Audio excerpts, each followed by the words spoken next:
Api di Bukit Menoreh. Cerita, Esa Mintarja. Audiobook, novel silat.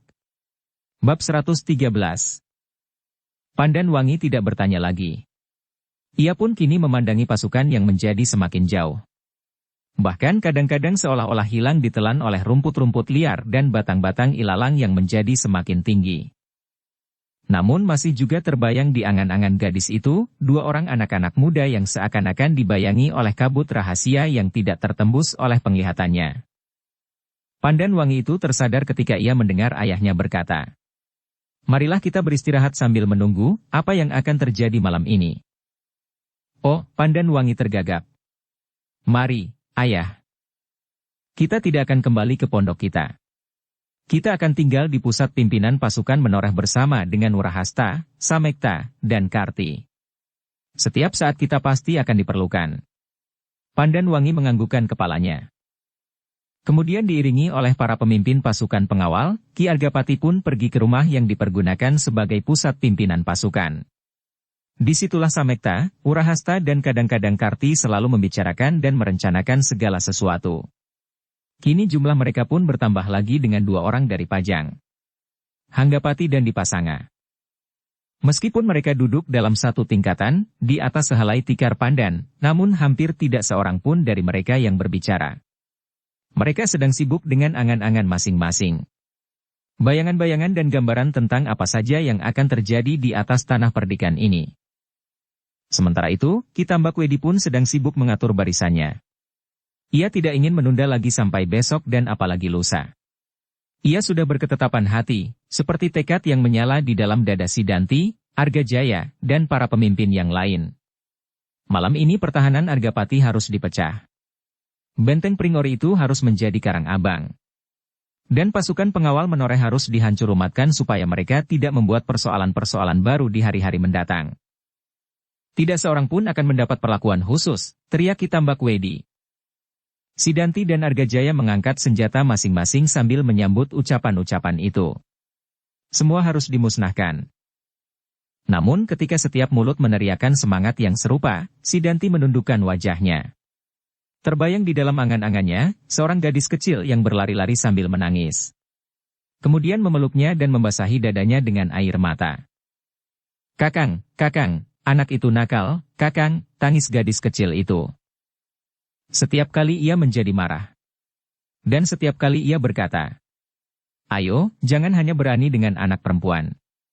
Lawan aku." Dada Sidanti menjadi berdebar-debar. Ia tidak pernah berhasil melupakan masa kecil yang baginya kini tinggal gambaran-gambaran dari sebuah mimpi yang menyenangkan. Sama sekali tidak pernah terbayang bahwa kini, ia dan Pandan Wangi akan berdiri berseberangan sebagai lawan. Dan ia sendiri telah meneriakkan, "Semua harus dimusnahkan." Apakah yang akan terjadi atas Pandan Wangi nanti? Pertanyaan itu tidak pernah dapat terhapus dari hatinya. Hati seorang kakak, meskipun suatu kenyataan telah dihadapkan kepadanya, bahwa mereka ternyata tidak seayah. Tetapi apakah yang dapat dilakukan selagi kedua belah pihak sudah berhadapan dengan menggenggam senjata-senjata telanjang di tangan? Apakah Pandan Wangi juga selalu dibimbangkan oleh hubungan keluarga di antara mereka? Persetan!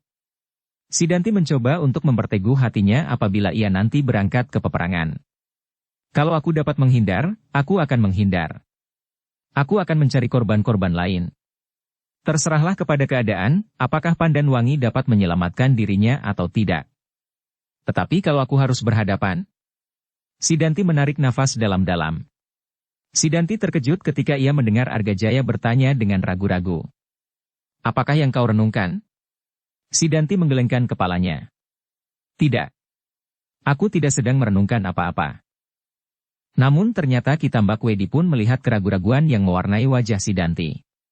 Sehingga orang tua itu langsung menebaknya. "Kau mengenangkan adikmu perempuan itu?" Sidanti tidak menyahut. "Sudah aku katakan. Semuanya harus dimusnahkan. Juga Pandan Wangi. Kalau ia dibiarkan hidup, ia akan menjadi benih yang baik untuk tumbuh kelak menjadi sebuah pohon berduri." Sidanti tidak mengucapkan sepatah kata pun.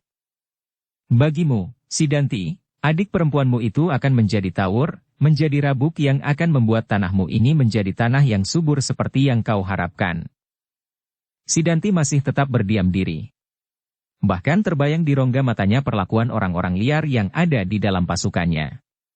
Hampir saja Pandan Wangi menjadi korban mereka, seandainya Pandan Wangi bukan seorang yang memang cukup mampu membela dirinya. Namun kenangan itu tiba-tiba telah mendorong Sidanti untuk berteriak. Ya, Pandan Wangi juga harus dimusnahkan. Kitambak Wedi dan Argajaya tertegun sejenak melihat Sidanti tiba-tiba saja meneriakkan kata-kata itu. Terasa bahwa anak muda itu telah berjuang sekuat tenaga, sehingga ia terpaksa meledakkan dadanya yang serasa pepat. Tetapi sebenarnya Sidanti telah benar-benar berkeputusan demikian. Agaknya hal itu akan menjadi lebih baik bagi adiknya. Kalau ia tertangkap hidup-hidup, maka kemungkinan yang paling pahit akan dapat terjadi. Apabila Pandan Wangi jatuh ke tangan-tangan serigala yang kelaparan itu, maka sudah terbayang di dalam kepalanya bahwa ia harus bertindak. Mungkin ia terpaksa melakukan kekerasan, sehingga perkelahian tidak akan dapat dihindarinya lagi. Sejenak kemudian pasukan Tambak Wedi itu pun telah siap untuk melakukan tugasnya. Untuk melawan lontaran-lontaran senjata jarak jauh, sebagian dari pasukan Ki Tambak Wedi itu diperlengkapi dengan perisai. Karena perisai-perisai yang terbuat dari kepingan baja tidak mencukupi, maka sebagian telah membuat perisai-perisai dari kayu. Tetapi perisai-perisai yang demikian tidak kalah manfaatnya dari perisai-perisai besi. Bukan baja untuk melawan senjata-senjata jarak jauh, tetapi dalam perang beradu dada, perisai yang demikian pun dapat sangat berguna. Ujung senjata lawan yang tertancap pada perisai-perisai kayu, apabila perisai itu disentakkan, maka senjata lawan tersebut akan dapat terenggut. Demikianlah, pada saatnya, ketika matahari telah tenggelam di balik perbukitan, serta malam telah mulai turun menyelubungi tanah perdikan menoreh, maka mulailah pasukan Ki Tambak Wedi itu merayap keluar dari Padukuhan Induk untuk menuju ke Padukuhan Karangsari, tempat pertahanan yang disusun dengan tergesa-gesa oleh pasukan pengawal menoreh pada saat mereka meninggalkan Padukuhan Induk. Namun adalah suatu keuntungan bahwa padukuhan itu dilingkari oleh rumpun-rumpun pring ori yang rapat, sehingga merupakan benteng yang sangat bermanfaat bagi pertahanan mereka. Untuk melawan lontaran-lontaran senjata jarak jauh, sebagian dari pasukan Ki Tambak Wedi itu diperlengkapi dengan perisai. Karena perisai-perisai yang terbuat dari kepingan baja tidak mencukupi, maka sebagian telah membuat perisai-perisai dari kayu. Tetapi perisai-perisai yang demikian tidak kalah manfaatnya dari perisai-perisai besi. Bukan baja untuk melawan senjata-senjata jarak jauh, tetapi dalam perang beradu dada, perisai yang demikian pun dapat sangat berguna. Ujung senjata lawan yang tertancap pada perisai-perisai kayu, apabila perisai itu disentakkan, maka senjata lawan tersebut akan dapat terenggut. Ki Tambak Wedi yang memegang langsung pimpinan pasukan itu, berjalan di paling depan bersama Sidanti dan Argajaya. Kemudian di belakang mereka berjalan Ki Pedasura yang telah sembuh dari luka-lukanya, bersama Ki Wasi dan Ki Muni. Setiap dada dari mereka yang berada dalam barisan itu serasa bergejolak semakin keras. Namun hampir setiap orang memastikan bahwa mereka akan dapat memecah pertahanan Ki Argapati. Menurut perhitungan mereka, kekuatan Ki Argapati sangat terbatas. Meskipun mungkin mereka mempunyai jumlah orang yang seimbang, namun tidak ada orang lain yang dapat dipercaya oleh Ki Argapati selain Pandan Wangi seorang diri. Apalagi Ki Argapati pasti belum sembuh benar dari luka-lukanya. Meskipun perhitungan Ki Muni meleset, dan ternyata Ki Argapati tidak mati, tetapi dalam keadaannya, maka Ki Argapati tidak akan dapat lagi berada dalam puncak kemampuannya. Sehingga bagaimanapun juga, maka untuk melawan Ki Tambak Wedi, agaknya tidak mungkin lagi dapat dilakukan. Kalau ia dapat bertahan untuk beberapa lama, namun pada saatnya ia pasti akan kehabisan tenaga. Dan saat terakhir dari kepala tanah perdikan itu pun akan segera datang. Di perjalanan Ki Tambak Wedi masih sempat memberikan beberapa petunjuk kepada Sidanti dan Argajaya. Bahkan juga kepada Ki Pedasura, Ki Wasi dan Ki Muni. Menurut penilaian Ki Tambak Wedi, maka para pengawal tanah perdikan akan mengambil cara seperti yang pernah dilakukannya. Mereka akan membentuk kelompok-kelompok kecil dari mereka yang terpilih untuk melawan para pemimpin pasukan lawan. Kalau mereka tidak mempunyai orang-orang yang mampu dihadapkan seorang lawan seorang, maka kelompok-kelompok itulah yang akan mereka pasang untuk melawan pimpinan lawan. Untuk menghadapi kelompok-kelompok itulah maka setiap pemimpin pasukannya pun harus membuat kelompok-kelompok yang serupa. Sehingga pada saatnya orang-orang yang diperlukan dapat berdiri bebas dan dapat melakukan apa saja yang penting bagi mereka. Dalam hal ini, mencari korban sebanyak-banyaknya, karena mereka telah bertekad untuk menghancurkan dan memusnahkan lawan mereka tanpa seorang pun yang akan mendapat perlakuan khusus. Mereka yang mendapat petunjuk itu mengangguk-anggukkan kepalanya. Terbayang di kepala mereka, apa yang dapat mereka lakukan. Sebentar lagi senjata-senjata mereka akan menari-nari dalam bujana yang menggairahkan. Dan mereka telah mulai menghitung-hitung korban yang akan dapat mereka binasakan. Semakin dekat iring-iringan itu menjadi semakin bernafsu. Bahkan ada di antara mereka yang seolah-olah tidak dapat menahan diri lagi. Sambil meraba-raba hulu senjatanya seseorang berdesis. Kenapa kita berjalan terlampau lamban? Kawan yang berjalan di sampingnya berpaling. Tetapi ia tidak menjawab. Kenapa? Orang yang pertama mendesak. Tetapi orang yang kedua masih tetap berdiam diri. Aku sudah tidak sabar lagi untuk menumpas orang-orang bodoh yang tidak tahu diri itu, geram orang yang pertama. Orang yang kedua menarik nafas dalam-dalam. Kemudian dengan nada yang dalam ia berkata, "Apakah kau mau menolongku?" "Kenapa? Apakah kau dalam kesulitan?" "Tidak. Tetapi aku ingin minta kau diam. Hanya itu." Orang yang pertama mengerutkan keningnya.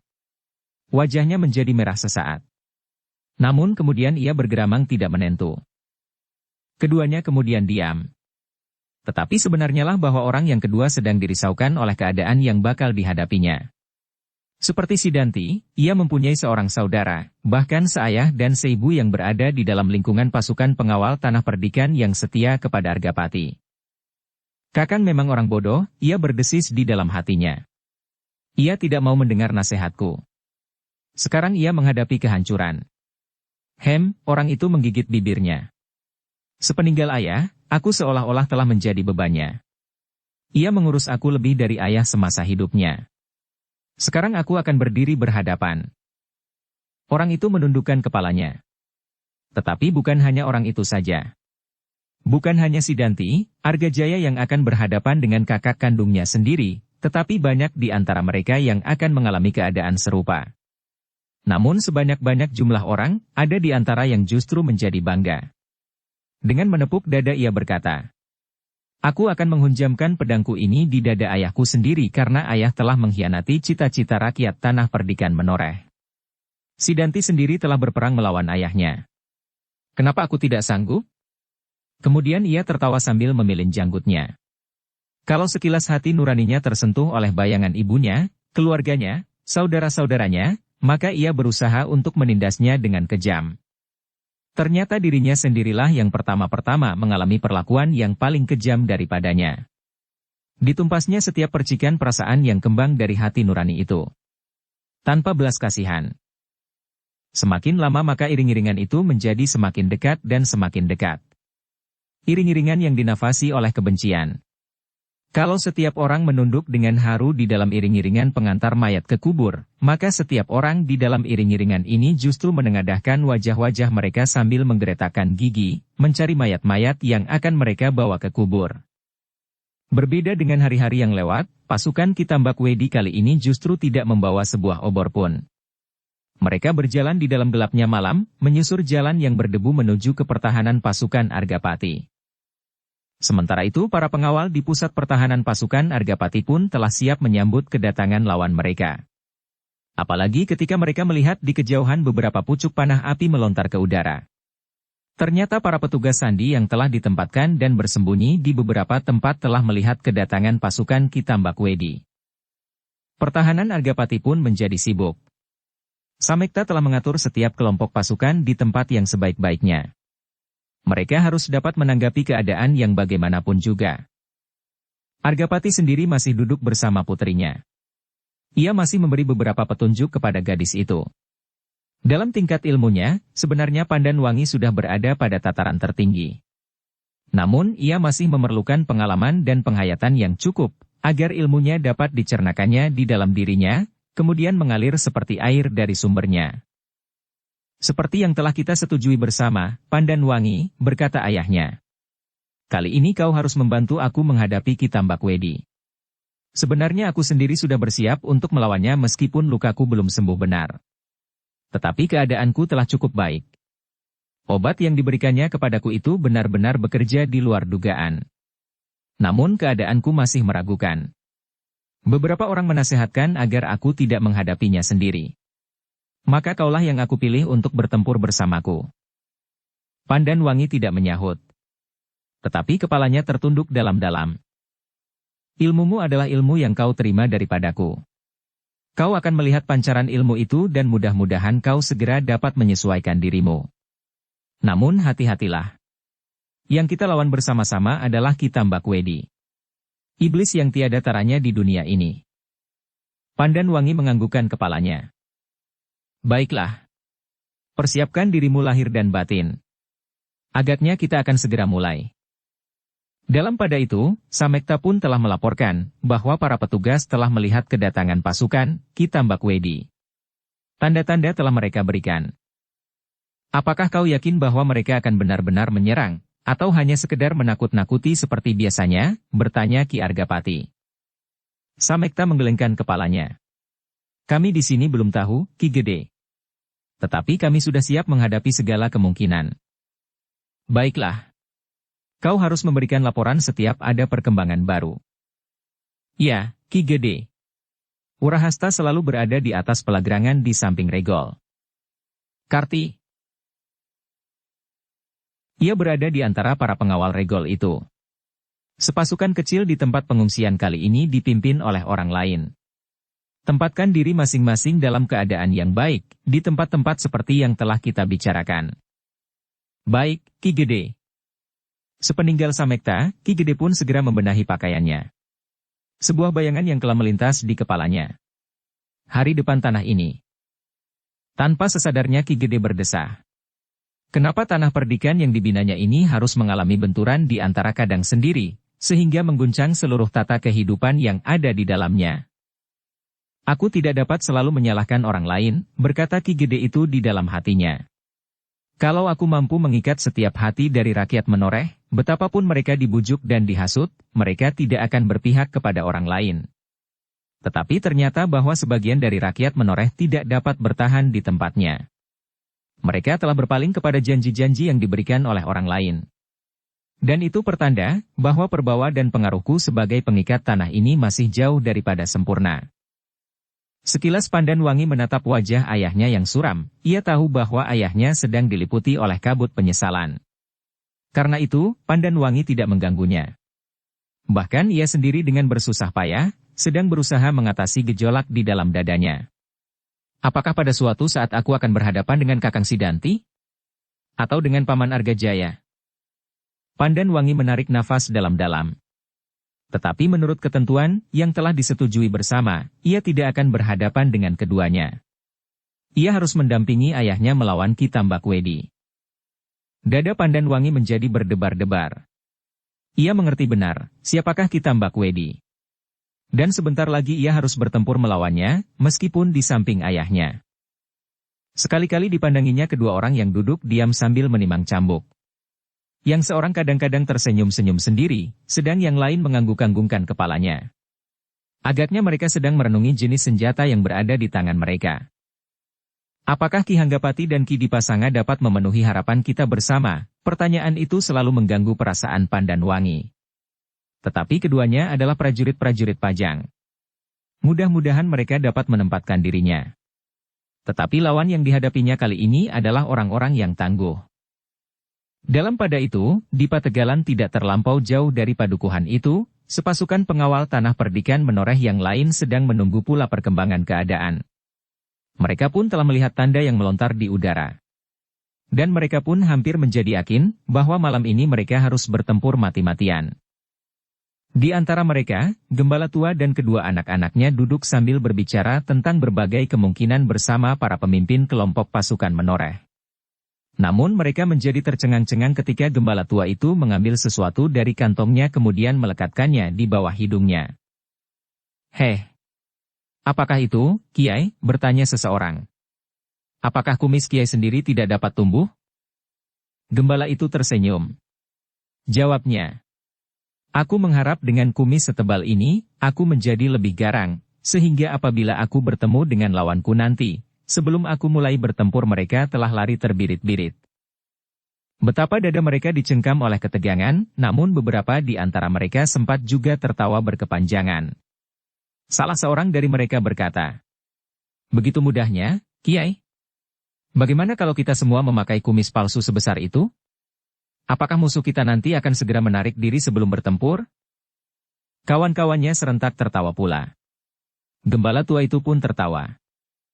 "Apakah akan kita coba?" bertanya gembala itu. Mereka pun tertawa semakin keras, sementara orang tua itu telah melekatkan kumisnya dengan perekat yang dibawanya di dalam kantong ikat pinggangnya. "Apakah kumis itu nanti tidak akan rontok?" bertanya yang lain. "Kalau terjadi demikian, maka musuh yang telah lari itu akan segera datang kembali." Gembala tua itu masih saja tertawa. Jawabnya, "Perekatku adalah sebangsa getah yang sangat baik. Kalau tidak dihapus dengan minyak aku kira sampai 3 hari masih akan melekat juga." Orang tua itu berhenti sejenak. Lalu, "Siapakah yang akan mencoba?" "Ah, lebih baik tidak," jawab yang lain lagi.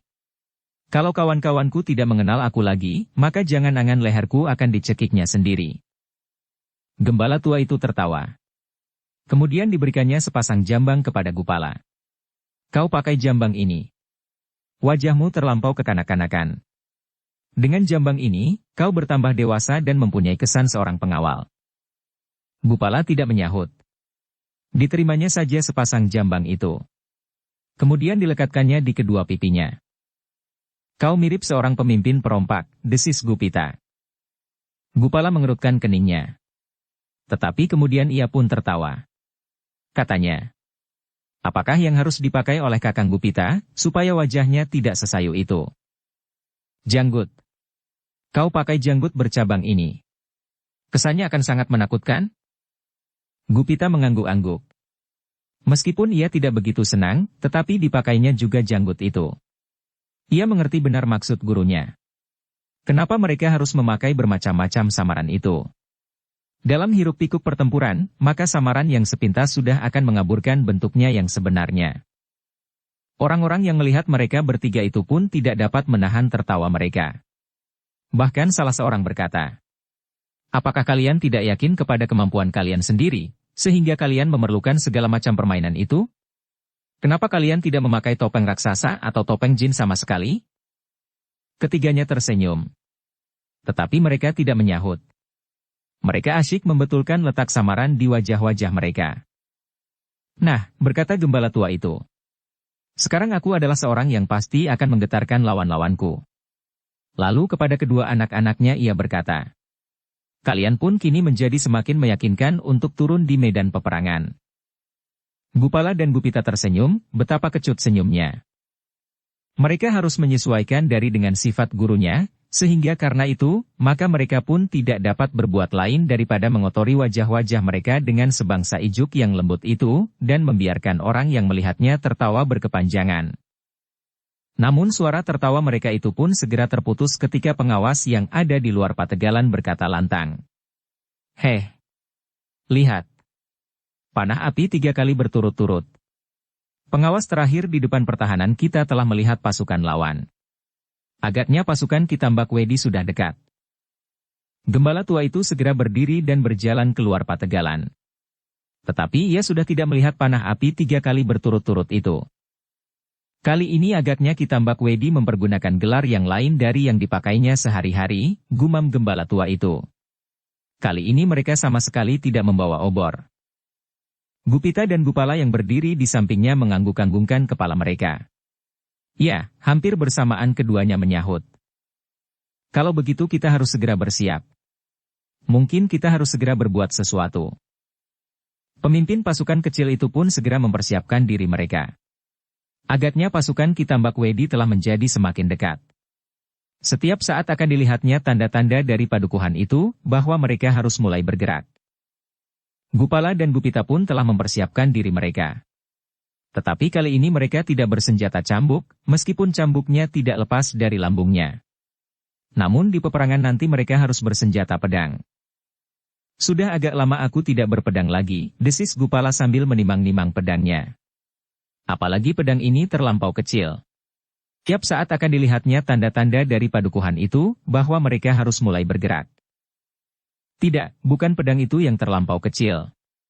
Tetapi pedangmu yang bertangkai gading itulah yang bukan pedang biasa. Gupala mengerutkan keningnya. Ia lalu menarik pedangnya, dan mempermainkan sejenak. Diputar-putarnya pedang di tangannya sambil berdesis. Mudah-mudahan aku masih mampu menggerakkan pedang. Tetapi kemudian ia pun tersenyum ketika ia melihat gurunya mengawasinya. Tanganku menjadi kaku, desisnya.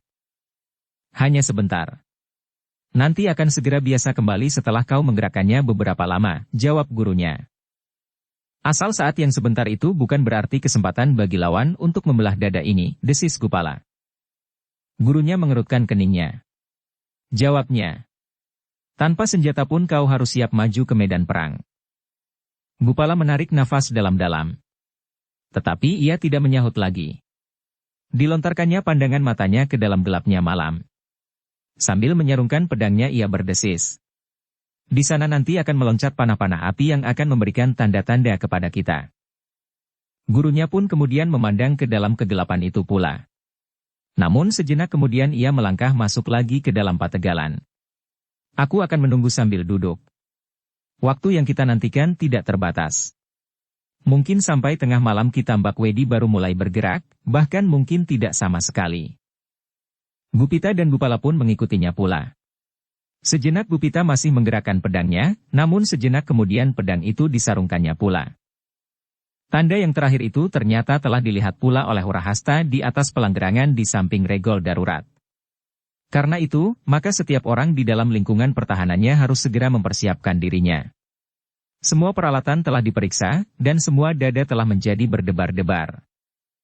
Ki Argapati yang telah mendengar laporan tentang tanda itu pun menjadi berdebar-debar pula.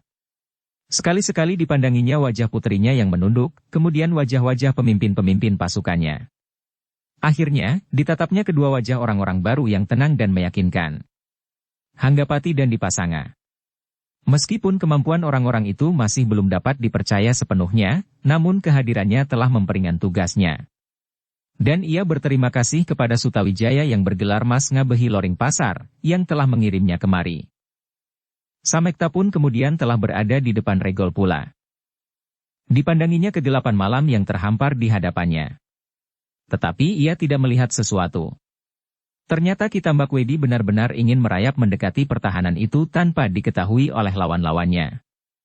Karena itu, maka Samekta pun segera memerintahkan untuk memadamkan semua obor dan lampu di sekitar regol. Dengan demikian, maka keadaan akan menjadi seimbang. Kitambak Wedi juga tidak akan segera dapat melihat pertahanannya dengan jelas, bahkan mereka pun harus memperhatikan arah dengan baik untuk dapat mencapai pintu regol dengan tepat. Namun betapapun gelapnya, mata yang tajam masih juga dapat melihat bayangan-bayangan yang bergerak di tempat terbuka. Tetapi jarak jangkaunya menjadi sangat terbatas. Demikian juga Samekta, Urahasta dan juga Kitambak Wedi sendiri. Tetapi sebagai seorang yang memiliki banyak kelebihan dari orang lain, meskipun lampu-lampu di regol padukuhan itu dipadamkan, namun Kitambak Wedi tidak kehilangan arah. Kita langsung pergi ke depan regol itu, perintahnya. Pasukannya pun merayap semakin dekat. Meskipun mereka tidak kehilangan arah, namun Kitambak Wedi mengumpat pula. Licik. Mereka sama sekali tidak memasang lampu sehingga kami tidak mempunyai ancar-ancar sama sekali. Argajaya yang dekat di sampingnya tidak menjawab. Tetapi ia berkata di dalam hatinya. Mereka pun mengharap kita membawa obor sebanyak-banyaknya, supaya mereka dapat membidik setiap dahi dengan tepat. Pasukan Kitambak Wedi itu semakin lama menjadi semakin dekat.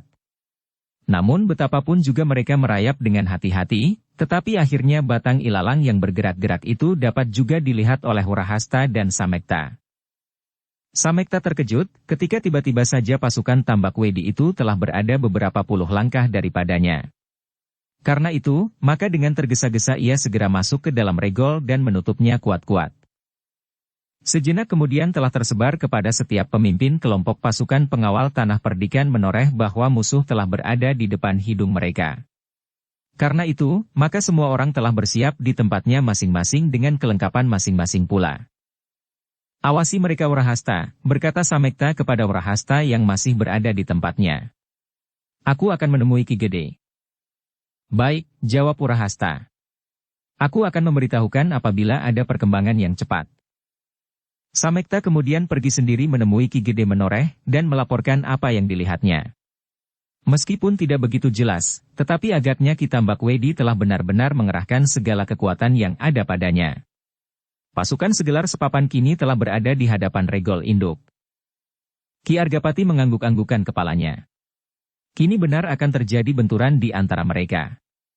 Siapapun yang akan menang, maka artinya tidak akan jauh berbeda. Kekuatan Menoreh akan jauh menjadi susut. Meskipun demikian Ki Argapati tidak dapat melepaskan kekuasaannya begitu saja, justru untuk kepentingan hari depan tanah perdikan ini. Apakah akan jadinya apabila tanah ini dikemudikan oleh orang-orang seperti Ki Tambak Wedi itu, katanya di dalam hati. Dan justru karena itulah maka ia bertahan mati-matian. Bukan untuk kepentingan pribadinya, tetapi untuk tanah perdikan ini sendiri. Ki Argapati pun kemudian mempersiapkan dirinya. Diperiksanya sekali lagi kain pembalut lukanya yang dipasang oleh gembala tua itu. Kemudian obat yang diberikannya, untuk mengatasi keadaan yang parah meskipun hanya berlaku untuk sementara. Rasa-rasanya aku sudah sembuh benar-benar, desisnya. Tetapi ayah masih belum sembuh dan belum pulih seperti sedia kala. Pandan Wangi memperingatkan.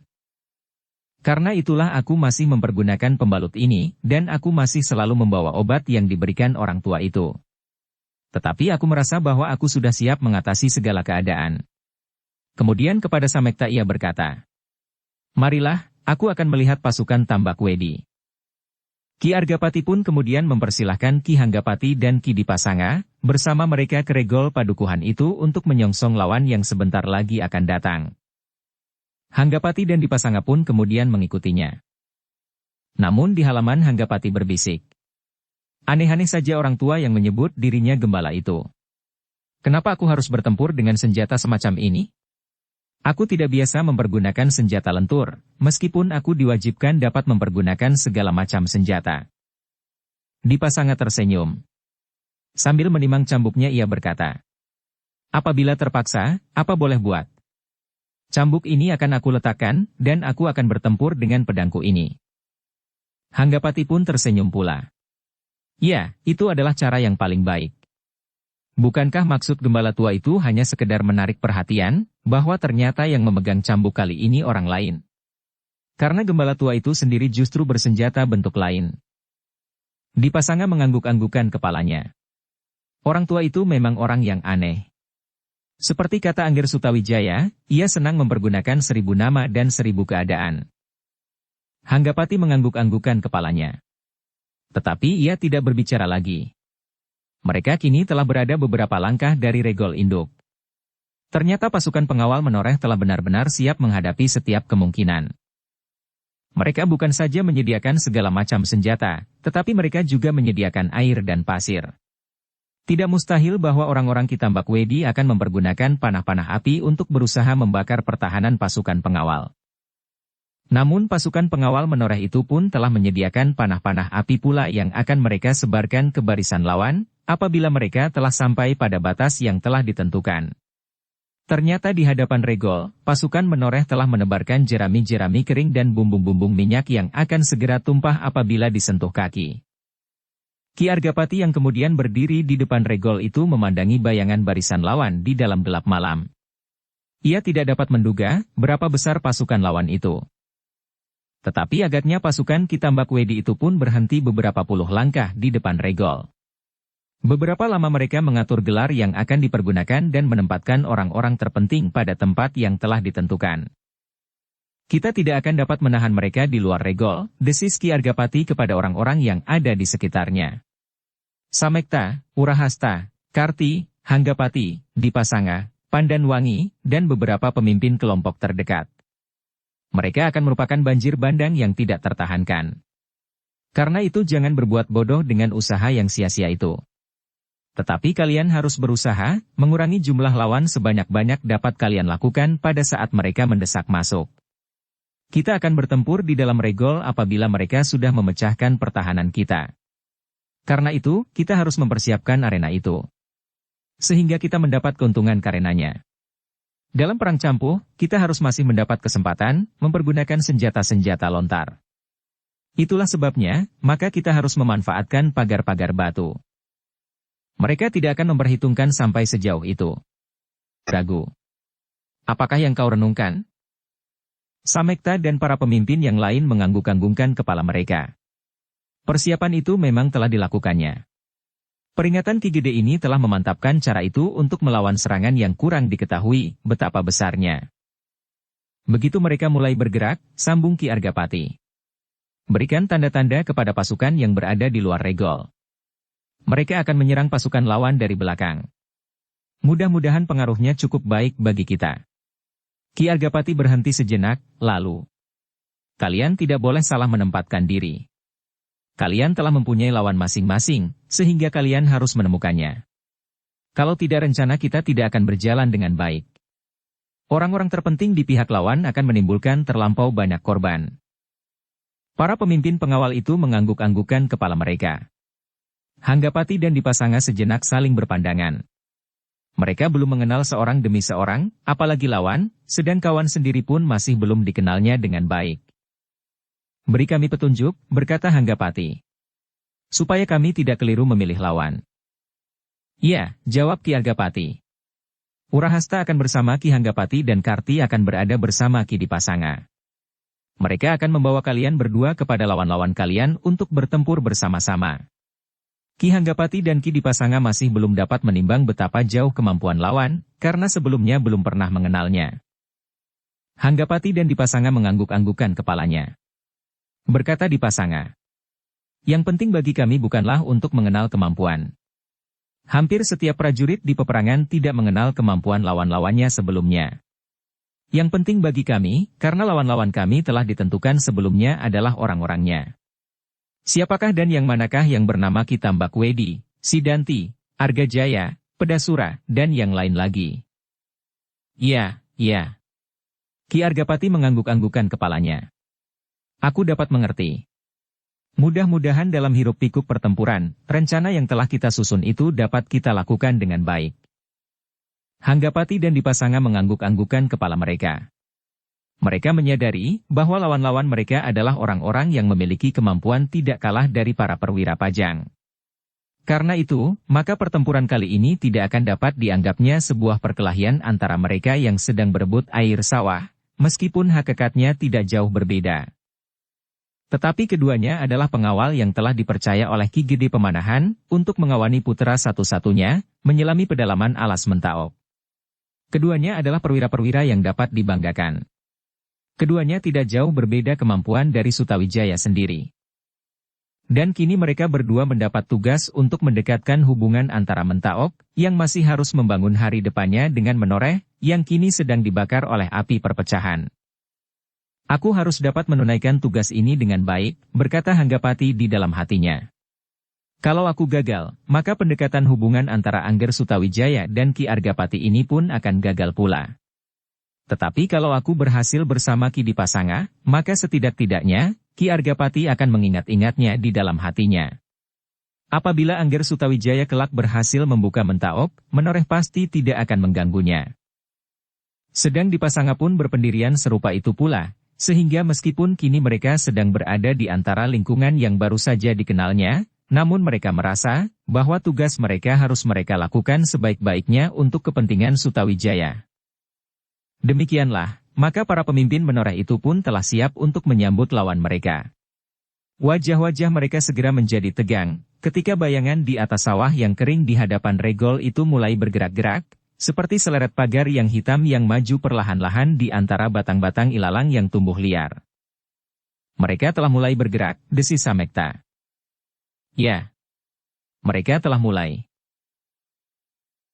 Setiap orang mulai menahan nafasnya, seperti Ki Tambakwedi juga menahan nafas. Sidanti, Argajaya, Ki Pedasura, Ki Muni, Ki Wasi, dan pemimpin yang lain telah ditempatkan di tempat masing-masing. Dan pasukannya kini telah mulai merayap mendekati regol padukuhan di hadapan mereka.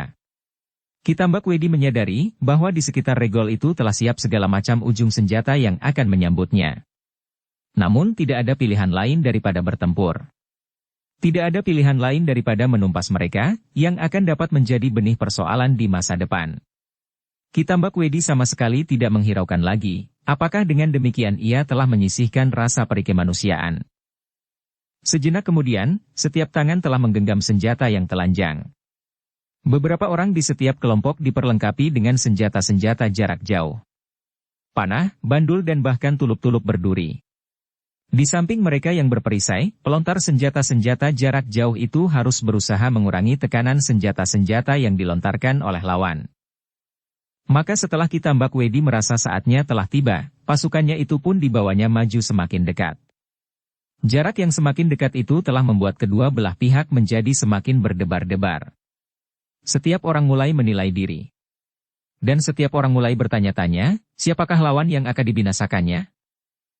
Jarak yang memisahkan kedua pasukan itu menjadi semakin dekat. Sebentar lagi mereka pasti akan segera berbenturan.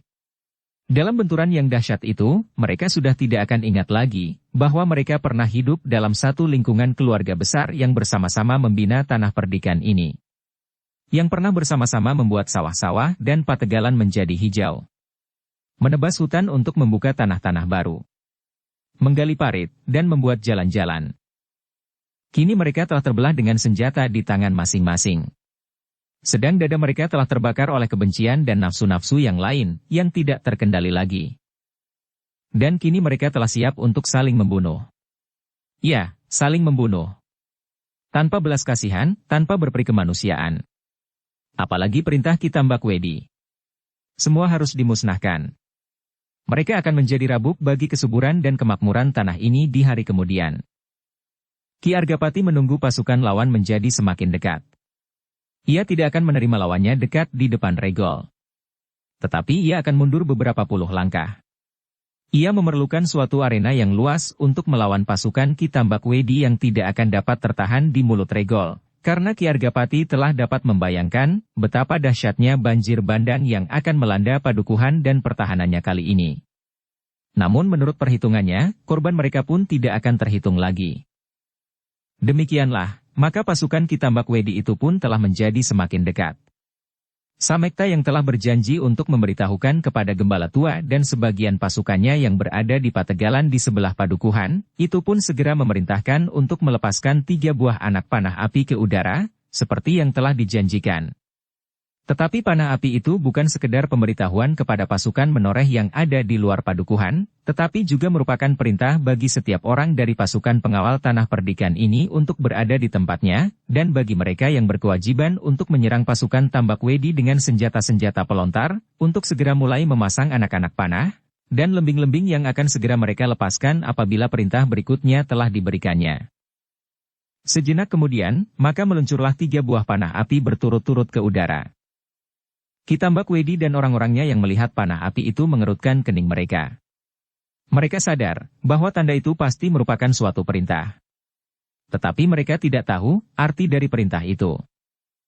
Meskipun demikian, Ki Tambak Wedi pun kemudian meneriakkan aba-aba yang segera disahut oleh para pemimpin kelompok untuk berwaspada. Panah berapi itu pasti mengandung suatu maksud. Hati-hatilah. Kita sudah sampai ke hidung lawan. Sebentar lagi senjata-senjata mereka akan menghujani kita. Berlindunglah pada perisai-perisai kalian. Belum lagi gema perintah itu hilang, maka ternyatalah bahwa Samekta telah memberikan perintah berikutnya atas persetujuan Ki Argapati. Kali ini bukan panah api yang naik ke udara, tetapi sebuah panah api yang langsung dilepaskan oleh Samekta sendiri ke arah pasukan Ki Tambak Wedi. Beberapa orang pengawal yang melihat panah api itu pun segera menyadari bahwa pertempuran sudah dimulai. Sekejap kemudian, maka beberapa panah api telah meluncur pula dari dalam lingkungan Pring Ori. Beberapa obor terpaksa dinyalakan untuk membakar ujung panah berapi itu. Ki Tambak Wedi pun kemudian menggeram. Dengan suara bergetar ia segera meneriakkan perintah. Balas setiap panah dengan panah. Setiap nyawa dengan nyawa. Anak buahnya pun segera menyiapkan perisai-perisai mereka dan di belakang orang-orang yang berperisai itu, beberapa orang telah menyiapkan busur dan anak-anak panah pula. Sejenak kemudian, maka udara di antara kedua pasukan itu pun segera dipenuhi oleh anak-anak panah yang hilir mudik ke arah yang berlawanan. Anak-anak panah para pengawal yang bersenjata di balik Pring Ori dan anak-anak panah orang-orang Kitambak Wedi yang mencoba melindungi diri mereka dengan perisai-perisai. Bukan saja anak-anak panah bedor berujung runcing yang berterbangan kian kemari, tetapi juga panah-panah api, seolah-olah menari-nari di udara. Pasukan Kitambak Wedi yang merayap maju itu sama sekali tidak menghiraukan bumbung-bumbung kecil di bawah kaki-kaki mereka. Dengan demikian, maka mereka telah menggulingkan beberapa di antara bumbung-bumbung yang berisi minyak, semakin lama semakin banyak. Dan minyak itu agaknya telah menangkap api yang terlontar dari panah-panah api dari balik Pring Ori. Dengan demikian, maka api pun segera berkobar pada jerami yang sengaja ditebarkan oleh para pengawal menoreh. Licik. Kitambak Wedi menggeram. Mau tidak mau, maka api itu pun telah mengganggu pasukannya. Bahkan beberapa orang yang lengah telah terjilat api jerami di bawah kaki-kaki mereka. Api itu pun sejenak kemudian telah menjalar. Api yang terlontar pada ujung-ujung panah api telah membakar jerami itu di beberapa tempat, sehingga jerami yang terbakar itu pun kemudian seolah-olah merupakan pagar yang menjilat-jilat ke udara. Api itu benar-benar telah berhasil menahan arus pasukan Kitambak Wedi. Mereka harus berhati-hati, supaya kaki mereka tidak terbakar karenanya.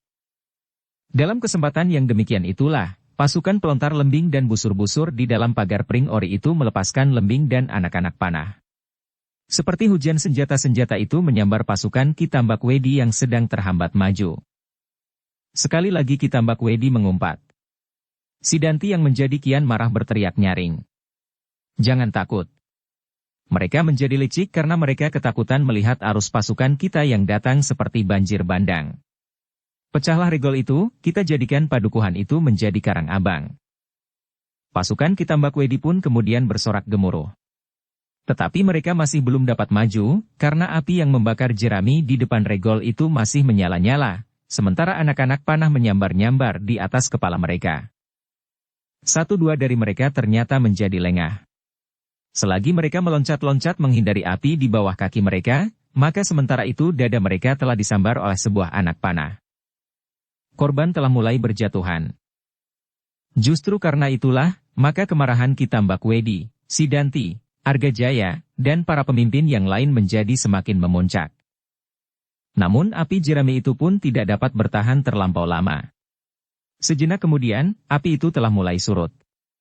Meskipun demikian, api itu telah berhasil menahan mereka dalam garis lontaran anak-anak panah dan lembing, sehingga senjata-senjata itu telah berhasil merenggut beberapa nyawa dari lawan mereka. Kita maju terus, teriak Kitambak Wedi. Orang yang telah berada di depan api jerami itu tidak segera maju. Mereka masih menunggu pasukan yang lain, yang terpisah oleh api yang sudah hampir padam. Cepat, maju terus, teriak Kitambak Wedi pula. Namun mereka masih belum dapat maju. Sisa-sisa api dan abu jerami itu masih terlampau panas, sementara anak-anak panah dan lembing masih terus menghujani mereka, sehingga satu demi satu korban pun kian bertambah-tambah. Baru sejenak kemudian, pasukan itu dapat melampaui bekas api jerami yang di sana-sini masih menyimpan bara. Dan ternyata kemudian, untuk melampaui garis yang dibuat oleh para pengawal menoreh dengan jerami dan minyak itu, pasukan Kitambak Wedi sudah harus menyerahkan beberapa orang korban. Namun korban-korban itu seperti api yang menyentuh minyak di dalam dada para pemimpinnya. Dengan kemarahan yang menyala-nyala, mereka merayap semakin dekat. Panah dan lembing berloncatan di udara. Semakin lama semakin banyak. Bahkan ada di antara senjata-senjata itu yang berbenturan di udara dan jatuh di tanah tanpa menyentuh korbannya sama sekali. Ki Gede melihat pasukan lawan yang semakin maju itu dengan dada yang berdebar-debar. Ternyata pasukan itu cukup kuat. Dan Ki Gede menoreh itu tahu benar, bahwa sebagian dari mereka, bukanlah orang-orang menoreh. Orang yang datang untuk pamrih-pamrih pribadi, itulah yang membuat Ki Gede terlampau prihatin. Orang-orang itu sama sekali tidak memikirkan kepentingan apapun, selain kepentingan diri mereka sendiri. Sehingga dengan demikian, menoreh sama sekali tidak akan berarti lagi bagi mereka, apabila maksud mereka telah dapat tercapai. Namun ada juga di antara mereka, di antaranya Ki Pedasura, yang menginginkan menoreh yang lain dari menoreh yang sekarang. Selain dapat memberikan keuntungan pribadi secara langsung, juga di waktu-waktu mendatang. Menoreh akan tetap merupakan sumber yang tidak akan kering-keringnya bagi dirinya dan orang-orangnya. Tetapi Ki Gede juga berbangga melihat kebulatan tekad para pengawal tanah perdikannya. Wajah-wajah mereka yang mantap dan sorot mata mereka yang membara, telah menyatakan bahwa mereka bersedia melakukan apa saja untuk kepentingan tanah ini. Apalagi setelah mereka mendengar cerita tentang pasukan berkuda menoreh yang telah berhasil menerobos masuk ke padukuhan induk. Ternyata, bahwa Ki Tambak Wedi bukan iblis yang melihat segala keadaan dan segala peristiwa di atas tanah ini. Suatu ketika orang yang mengerikan itu dapat juga lengah. Semakin dekat pasukan Ki Tambak Wedi, maka hujan senjata dari balik Pring Ori itu pun menjadi semakin lebat. Meskipun orang-orang Ki Tambak Wedi membalas juga, namun kedudukan orang-orang di balik Pring Ori itu ternyata jauh lebih baik dari mereka yang berlindung di balik perisai, karena arah lontaran anak panah lawan tidak dapat diperhitungkan. Namun betapapun lambatnya, pasukan lawan itu maju terus. Bahkan ketika regol padukuhan itu sudah menjadi semakin dekat, tiba-tiba terdengar Ki Tambak Wedi yang memimpin langsung serangan itu berteriak nyaring. Dan sejenak kemudian, seperti banjir bandang, pasukan itu mengalir melanda regol. Sesaat Samekta tertegun, melihat arus manusia yang hampir-hampir seperti kehilangan perasaannya. Namun sejenak kemudian ia menyadari keadaannya, sehingga segera turun pula perintahnya agar pasukan pelontar yang menebar di belakang Pring Ori, segera menarik diri menghadap regol padukuhan.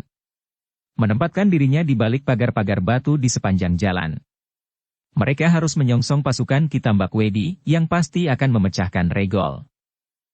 Hanya beberapa orang sajalah yang tertinggal di belakang Pring Ori untuk mengawasi apabila ada usaha lain yang dilakukan oleh pasukan lawan. Demikianlah, maka sebagian besar dari alat-alat pelontar yang dapat dipindah dari tempatnya segera dibawa ke balik pagar-pagar batu menghadap ke regol, yang sebentar lagi akan dipecahkan oleh pasukan Ki Tambak Wedi.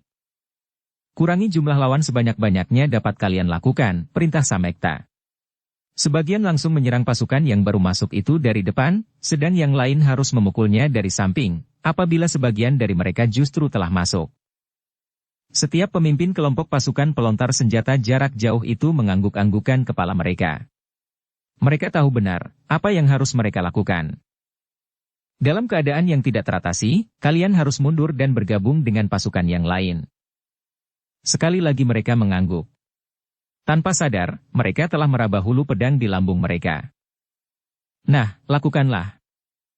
Orang-orang itu pun kemudian berlari-lari kembali ke kelompok masing-masing. Dengan dada berdebar-debar, mereka menunggu orang-orang Ki Tambak Wedi yang sedang berusaha untuk membuka pintu regol di dalam hujan anak-anak panah, yang dilontarkan oleh para pengawal di menyebelah regol. Pecahkan regol itu, teriak Ki Tambak Wedi. Beberapa orang yang dipimpin langsung oleh Sidanti, berusaha memecah regol itu dengan kekerasan. Karena regol itu terlampau kuat dengan selarak kayu sebesar paha, maka Sidanti berusaha mencari cara lain. Bukan pintunya lah yang akan dipecahkannya, tetapi dinding menyebelah pintu darurat itu. Beberapa orang berusaha memecah dinding itu dengan kapak dan berbagai macam senjata yang mereka bawa. Agaknya usaha itu berhasil. Sedikit demi sedikit papan-papan kayu itu pecah dan memberi kesempatan ujung senjata mengungkit sisa-sisanya. Sejenak kemudian, Sidanti telah berhasil memecahkan dinding itu. Dengan lantang ia berteriak. Masuk, buka selarak pintu. Seseorang dengan tergesa-gesa menyusup masuk lubang yang telah berhasil mereka buat. Tetapi begitu ia masuk, jatuhlah ia tertelungkup. Sebuah anak panah telah terhunjam di dadanya. Sidanti menggeram. Ia sadar, meskipun di depan regol itu tidak ada pasukan yang menghadang mereka, tetapi begitu pintu itu pecah, maka ujung-ujung anak panah akan berterbangan menyongsong mereka. Dalam keraguan-raguan itu, terdengar Ki Tambak Wedi berteriak. Pecahkan dinding itu lebih lebar lagi. Dan Sidanti pun melakukannya. Dinding itu menjadi semakin menganga. Dan Sidanti pun semakin keras berteriak. Masuk dengan perlindungan perisai. Seseorang segera menyusup masuk dengan sebuah perisai yang menutup dada dan kepalanya. Tetapi ketika tangannya baru menyentuh selarak ia pun jatuh terguling. Mati oleh anak panah dari lambung. Kini Sidanti menjadi semakin marah. Tetapi ia pun menjadi semakin banyak mengetahui tentang kesiagaan lawannya. Karena itu, ia harus mengambil cara yang lain. Dan sekali lagi ia berteriak kepada orang-orangnya. Jangan hanya satu orang. Masuklah beberapa orang bersama-sama. Dinding yang pecah di sisi pintu itu pun menjadi semakin lebar. Kini beberapa orang menyusup bersama-sama. Tidak hanya dari satu sisi, tetapi dari kedua belah pihak. Beberapa orang yang telah berada di dalam pintu gerbang itu pun segera membuat lingkaran untuk melindungi diri mereka dengan perisai yang satu dengan yang lain saling bersentuhan rapat, seolah-olah mereka telah berada di dalam suatu lingkaran baja yang rapat, dan tidak tembus oleh panah. Tetapi orang-orang menoreh tidak kehabisan akal. Mereka tidak lagi memakai panah-panah berujung runcing. Tetapi mereka kemudian melemparkan panah-panah api lewat di atas perisai-perisai itu. Orang-orang yang melindungi dirinya dengan perisai itu mengumpat-umpat sambil meloncat-loncat karena api yang menyentuh kaki-kaki mereka, meskipun mereka telah menutup diri dengan perisai-perisai ganda. Seorang berjongkok yang lain berdiri dalam satu lingkaran di depan pintu regol itu. Tetapi api yang dilontarkan begitu saja telah jatuh bertaburan di sekitar mereka, bahkan ada yang jatuh tepat di atas kepala. Sesaat kemudian, lingkaran perisai itu pun segera terurai.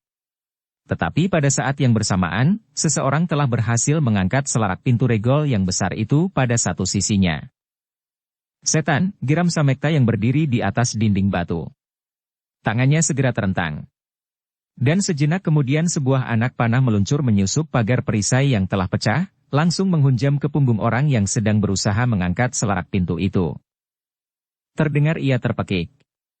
Kemudian terhuyung-huyung jatuh terlentang.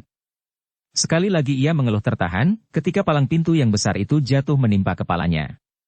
Kemudian untuk seterusnya ia terdiam. Mati. Namun dengan demikian pintu regol itu sudah menganga. Seperti prahara yang tidak tertahankan lagi, dan pintu itu bagaikan bendungan yang akan pecah. Perlahan-lahan kekuatan yang tidak terkira di luar pintu itu mendesak terus, sehingga akhirnya pintu itu pun terbuka. Seperti banjir bandang, orang-orang Kitambak Wedi kemudian berjejalan memasuki regol itu. Kesempatan itu tidak dilewatkan oleh para pengawal tanah perdikan menoreh. Sekejap kemudian, maka muntahlah dari setiap busur, anak-anak panah menghujani regol. Sejenak kemudian segera terdengar teriakan dan pekik tertahan. Beberapa orang segera jatuh terbanting di tanah karena dada mereka ditembus oleh panah dan lembing. Pergunakan perisai kalian, teriak Sidanti. Barulah orang-orang itu sadar. Tetapi korban telah berjatuhan. Kini mereka dengan hati-hati maju sambil melindungi diri masing-masing dengan perisai. Tetapi demikian, mereka berada di dalam regol, maka mereka pun segera berlari berpencaran di sepanjang jalan. Bahkan mereka pun segera berusaha meloncat masuk ke dalam halaman menyebelah jalan. Namun ternyata, para pengawal tanah perdikan telah siap menyambut mereka. Sebelum mereka berhadapan dalam arena perang, maka para pengawal tanah perdikan masih sempat menyerang mereka dengan anak-anak panah dan lembing. Namun kesempatan untuk itu menjadi semakin sempit, karena jumlah lawan yang menjadi semakin banyak dan dekat. Ki Agapati melihat semuanya itu dengan dada yang berdebaran. Kemudian ia pun memberikan isyarat kepada orang-orangnya untuk menemukan lawan yang telah ditentukan.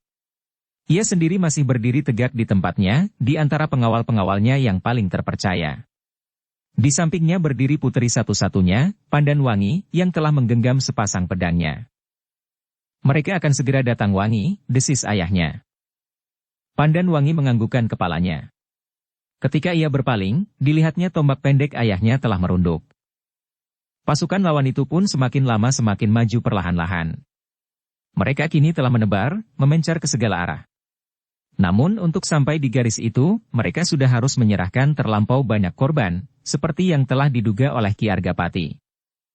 Ternyata dalam keadaan yang demikian, Kitambak Wedi masih tetap berhasil menguasai pasukannya. Masih tampak jelas, bahkan pasukannya itu maju dalam gelar. Gelar Gajah Meta, meskipun harus disesuaikan dengan keadaan. Arena agaknya terlampau sempit untuk merubah gelar itu ke dalam bentuk yang lain.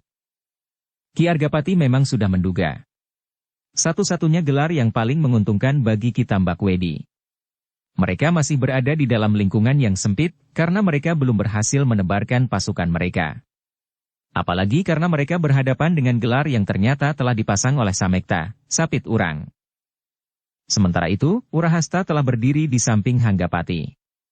Mereka berdua harus menemukan Sidanti di dalam hiruk pikuknya peperangan itu, sedang Karti harus mengantar di Pasanga mencari Argajaya, Atau apabila keadaan memaksa, dapat terjadi sebaliknya. Yang penting, bahwa Sidanti dan Argajaya dapat terikat dalam suatu perkelahian yang seimbang, sehingga mereka tidak terlampau banyak menghisap korban. Samekta yang mendapat kepercayaan memimpin, perlawanan itu kini telah mendekatkan dirinya kepada Ki Argapati. Keadaan menjadi terlampau sulit baginya. Karena itu, maka ia harus selalu berada di samping Ki Gede, agar segala perintahnya tidak menyesatkan. Ki Gede menoreh tidak beranjak dari tempatnya. Ia yakin bahwa Ki Tambakwedi akan berada di ujung pasukannya, sehingga apabila ia tetap berada di tempat itu, maka mereka akan dapat segera bertemu. Demikianlah, maka pertempuran itu pun segera menjalar semakin merata. Orang-orang Ki Tambakwedi yang mengembang semakin luas, segera harus berhadapan dengan para pengawal tanah perdikan menoreh yang semakin menyempit. Sidanti dan Argajaya telah menempatkan diri mereka masing-masing, di sebelah-menyebelah ujung belalai gelar Gajah Meta, seakan-akan menjadi ujung taring yang maha runcing. Sedang seperti telah diperhitungkan, Ki Tambakwedi sendiri berada di tengah-tengah ujung pasukannya. Ki Argapati melihat gelar di kedua belah pihak dengan dada yang berdentangan. Kedua pasukan itu telah benar-benar bertempur, dan darah pun telah membasahi tanah perdikan menoreh. Darah putra-putranya sendiri. Namun dalam pada itu, selagi pasukan Ki Tambakwedi bergerak maju untuk mencapai seluruh arena pertempuran, terdengarlah hiruk-pikuk di ekor pasukan itu. Sejenak Ki Tambakwedi tertegun, namun kemudian dibiarkannya orang-orang yang memang sudah ditempatkan di ekor barisan untuk mengatasi persoalannya. Ki Tambakwedi memang sudah menduga, bahwa apabila pertempuran terjadi di dalam regol, maka kemungkinan yang terberat, orang-orang Argapati akan menyerang dari segala arah. Karena itu, maka Ki Pedasura, Ki Muni, dan Ki Wasi ditempatkannya di ekor barisannya. Ternyata yang datang menyerang ekor pasukan Ki Tambakwedi itu adalah para pengawal yang berada di luar padukuhan. Dengan tangkasnya mereka menyerang sisa-sisa pasukan lawan yang masih belum sempat masuk ke dalam regol. Dengan demikian, maka pasukan itu pun segera tertahan.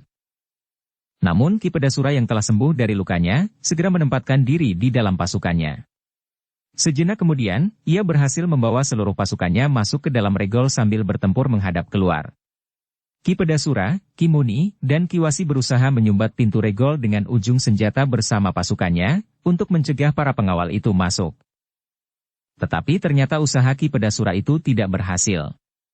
Pasukan yang berada di luar padukuhan itu pun mendesak terus, sehingga akhirnya, Ki Pedasura harus menghadapinya di dalam padukuhan, di jalan-jalan sempit dan di halaman.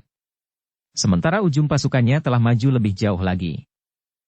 Ki Argapati pun kemudian melihat pula, bahwa pasukannya yang berada di luar lingkungan Pring Ori ini telah ikut serta pula bertempur. Ternyata cara yang dipergunakannya itu telah berhasil menahun arus maju pasukan Ki Tambakwedi, karena sebagian dari mereka harus melawan serangan yang datang dengan tiba-tiba dari arah belakang. Meskipun hal serupa itu telah diperhitungkan oleh Ki Tambakwedi, namun ia tidak menyangka bahwa kekuatan yang menyerang dari ekor gelar Gajah Metanya itu adalah pasukan yang cukup kuat. Tetapi Ki Tambakwedi percaya sepenuhnya kepada kemampuan Ki Pedasura. Tidak ada orang menoreh yang dapat mengalahkannya selain Ki Argapati sendiri. Kemampuan Ki Pedasura tidak terpaut terlampau banyak daripadanya sendiri dan Ki Argapati.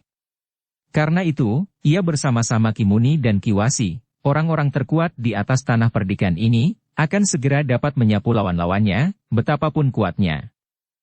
Dalam hiruk-pikuk pertempuran itu, sekali-sekali terdengar teriakan-teriakan nyaring, di sela-sela keluhan kesakitan. Dentang senjata dan perisai, kadang-kadang melontarkan bunga-bunga api di udara. Namun dalam pada itu, orang-orang yang sedang bertempur itu pun telah dikejutkan oleh ledakan cambuk yang memekakkan telinga. Setan, geram Sidanti. Apakah mereka berada di tempat ini juga? Namun sejenak kemudian, anak muda yang perkasa itu mengumpat-umpat tidak habis-habisnya. Akhirnya ia melihat seseorang yang bersenjatakan cambuk. Tetapi orang itu sama sekali belum dikenalnya. Seorang dalam pakaian yang serupa dengan pakaian para pengawal dan orang-orang menoreh yang lain. Di sampingnya, seorang anak muda yang bertubuh raksasa, bertempur bagaikan gajah yang sedang mengamuk. Urahasta, desis Sidanti. Anak itu terlampau sombong. Tubuhnya yang besar itu, disangkanya mampu membuatnya seorang yang tidak terkalahkan. Karena itu, maka Sidanti pun segera meloncat, menyusup di antara peperangan itu, menyongsong Urahasta yang sedang mengayun-ayunkan pedangnya. Sidanti sama sekali tidak menghiraukan orang bercambuk itu. Ia tidak melihat Urahasta berbisik kepada orang yang memegang cambuk itu. Dan ia tidak melihat bahwa orang yang memegang cambuk itu mengangguk-anggukan kepalanya sambil berdesis. Jadi anak muda itulah yang bernama Sidanti. Pantas, ia tangkas seperti sikatan.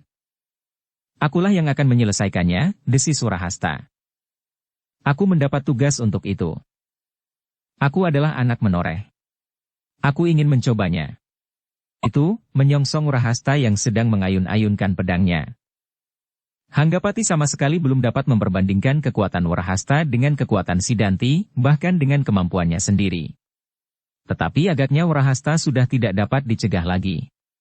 Ketika Sidanti datang semakin dekat, langsung ia menyongsongnya dengan sambaran pedang. Dengan penuh kebanggaan, Urahasta terlampau percaya kepada tenaga raksasanya. Sidanti yang lebih kecil dan lebih pendek daripadanya, pasti tidak akan memiliki kekuatan seperti kekuatannya. Namun betapa terkejut Urahasta pada saat senjatanya membentur pedang Sidanti. Terasa seolah-olah tangannya menjadi retak. Perasaan sakit yang amat sangat telah menyengat telapak tangannya, kemudian menjalar sampai ke seluruh tubuhnya. Urahasta sama sekali tidak berdaya untuk mempertahankan genggamannya, sehingga pedangnya itu pun bergetar dan jatuh di tanah. Kau terlampau sombong, geram Sidanti. Ternyata kau telah mengantarkan nyawamu, heh raksasa yang bodoh. Sejenak Urahasta seakan-akan terpaku di tempatnya. Ia sama sekali tidak menyangka bahwa Sidanti mempunyai kekuatan yang tidak terkirakan. Tangannya yang jauh lebih besar dari tangan Sidanti itu seolah-olah sama sekali tidak berdaya, dan pedangnya yang besar itu seakan-akan telah membentur batu karang. Tanpa dapat berbuat sesuatu, ia melihat Sidanti justru melangkah surut. Kemudian menggeram. Ternyata kaulah pemimpin pengawal menoreh yang pertama-tama mati oleh ujung pedangku. Namun sebelum Sidanti meloncat maju sambil menghunjamkan ujung pedangnya, maka Hanggapati telah mendapat kesempatan untuk berbuat sesuatu. Dengan sepenuh tenaganya ia meledakkan cambuknya mengarah ke pergelangan tangan Sidanti. Sidanti terkejut bukan buatan. Disangkanya orang yang memegang cambuk itu adalah orang-orang menoreh yang mencoba-coba jenis senjata itu, atau salah seorang dari orang-orang berkuda yang berusaha mengelabui orang-orangnya. Namun ternyata orang itu mampu bergerak begitu tangkas dan kuat. Karena itu, maka dengan tergesa-gesa Sidanti sekali lagi meloncat surut. Namun orang itu ternyata tidak melepaskannya. Sekali lagi cambuk itu menggeletar di udara dan menyambar lehernya. Setan! Sidanti mengumpat sambil merunduk rendah-rendah. Ia tidak mau menjadi sasaran tanpa berbuat sesuatu. Karena itu, maka tiba-tiba pedangnya terjulur lurus-lurus mengarah ke lambung lawannya. Hanggapati terpaksa bergeser surut. Namun ia tidak lengah, dan cambuknya masih tetap berputar. Heh, menyenangkan juga jenis senjata ini, katanya di dalam hati. Ternyata jenis senjata lentur dapat juga digerakkan dengan cepat dan lincah seperti sulur pepohonan. Dada Sidanti serasa terbakar menghadapi kenyataan itu. Karena itu, maka darahnya serasa mendidih sampai ke ubun-ubunnya. Apalagi ketika ia melihat raksasa yang kehilangan pedang itu telah berhasil memungut pedangnya kembali. Siapakah orang ini? Pertanyaan itu selalu mengganggu jantung Sidanti. Apakah di menoreh ada orang baru yang demikian tangkasnya bermain dengan cambuk? Ataukah orang-orang ini termasuk seperguruan atau termasuk dalam salah satu cabang perguruan Kiai Gringsing? Namun justru karena itu, maka Sidanti pun kemudian mendesak maju. Ia harus segera menyelesaikan lawannya, dan kemudian membinasakan orang-orang menoreh seperti menebas batang ilalang. Tetapi ternyata orang ini memang mempunyai kelebihan dari orang lain. Bahkan kemudian, ternyata bahwa orang itu mampu melawannya dengan senjata cambuknya itu. Heh, tiba-tiba Sidanti menggeram. Siapa kau? Apakah kau orang baru di sini? Hanggapati tidak menjawab. Tetapi cambuknya sajalah yang bergeletar menyambar-nyambar, sehingga setiap kali Sidanti harus menghindarinya dan bahkan melangkah surut. Aku yakin, kau bukan orang menoreh, geram Sidanti kemudian. Sikapmu terlampau tenang dan pandangan matamu lurus-lurus ke pusat mata lawanmu. Kau pasti bukan orang menoreh atau pengawal tanah perdikan ini. Coba katakan, siapakah kau? Hanggapati masih tetap berdiam diri. Tetapi serangannya menjadi semakin deras melanda lawannya. Ujung cambuknya berdesing-desing seperti lebah yang mengitari tubuh Sidanti. Bahkan sentuhan yang sekali-sekali menyengat tubuhnya, serasa seperti tusukan duri-duri yang paling tajam. Sekali lagi Sidanti menggeram. Tetapi ia pun terkejut ketika di bagian lain dari pertempuran itu terdengar sekali lagi ledakan cambuk. Bahkan kemudian berturut-turut. Siapakah yang telah siap melawan Paman Argajaya itu? Sidanti bertanya kepada diri sendiri. Dengan demikian, maka kemarahannya pun menjadi semakin meluap-luap. Sementara itu, Dipasanga pun telah melecutkan cambuknya berulang kali. Meskipun belum terlampau biasa, tetapi sebagai seorang prajurit ia segera dapat menyesuaikan diri dengan senjata yang ada di tangannya. Dan kali ini senjata itu adalah sebuah cambuk. Argajaya pun mengumpat tidak habis-habisnya. Ia tidak menyangka bahwa pada suatu ketika ia akan bertemu dengan lawan yang demikian tangguhnya. Apalagi lawannya itu ternyata bersenjata cambuk. Pantaslah bahwa orang-orang berkuda itu berani memasuki padukuhan induk. Di antaranya terdapat orang-orang bercambuk seperti ini. Namun seperti Sidanti, kemarahan Argajaya pun segera memuncak. Seperti Sidanti, ia pun bertanya dalam nada yang datar. Siapa kau, heh? Namun berbeda dengan Hanggapati, ternyata Dipasanga menjawab. Namaku Dipa. Dari mana kau? Desis ayahnya. Aku orang Menoreh. Bohong, teriak Argajaya. Aku belum pernah melihat kau. Apakah kau pernah datang ke Menoreh sebelum ini? Betapa hiruk-pikuknya peperangan, Karti yang mendengar pertanyaan itu terpaksa tersenyum. Argajaya adalah adik kepala tanah perdikan ini. Dengan demikian, maka pertanyaan Dipasanga itu telah membuktikan bahwa justru Dipasangalah yang belum mengenal Menoreh. Karena itu, terdengar Argajaya menggeram. Kau terlampau bodoh untuk berpura-pura. Kenapa kau bertanya begitu kepadaku? Dipasanga surut selangkah. Namun kemudian, serangannya melibat lawannya seperti angin pusaran. Siapa kau? Ia ganti bertanya. Aku adalah Argajaya. Adik kepala tanah perdikan ini. Dipasanga mengerutkan keningnya. Ia mendapat tugas untuk menghadapi salah satu di antara dua, Sidanti, atau Argajaya. Kini ia telah bertemu dengan Argajaya. Tetapi ia masih belum yakin, karena tidak seorang pun yang memberitahukannya dengan pasti bahwa Argajaya adalah adik Ki Argapati. Meskipun demikian, seakan-akan di luar sadarnya ia bertanya. Kenapa kau melawan kakakmu sendiri? Pertanyaan itu telah menusuk jantung Argajaya, seperti tajamnya ujung pedang. Sejenak ia terbungkam, meskipun senjatanya tidak berhenti terayun-ayun. Kenapa? Desak Dipasanga. Persetan, jawab Argajaya. Apakah artinya seorang kakak yang hanya mementingkan dirinya sendiri, tanpa mengerti persoalan orang lain, meskipun orang lain itu adalah anak dan adiknya sendiri? Dipasanga tersenyum. Katanya. Itulah yang tidak dapat diukur dengan ukuran-ukuran yang umum. Kepentingan seseorang tergantung sekali dari sudut memandangnya. Karena itulah, maka kau dapat mengatakan bahwa Ki Argapati hanya sekedar mementingkan diri sendiri tanpa mengingat kepentinganmu dan anak laki-lakinya. Tetapi apakah kau yakin, setiap orang akan mengakui bahwa kepentinganmu itu lebih bermanfaat bagi tanah ini dari sikap yang kau anggap kepentingan pribadi pada Ki Argapati itu?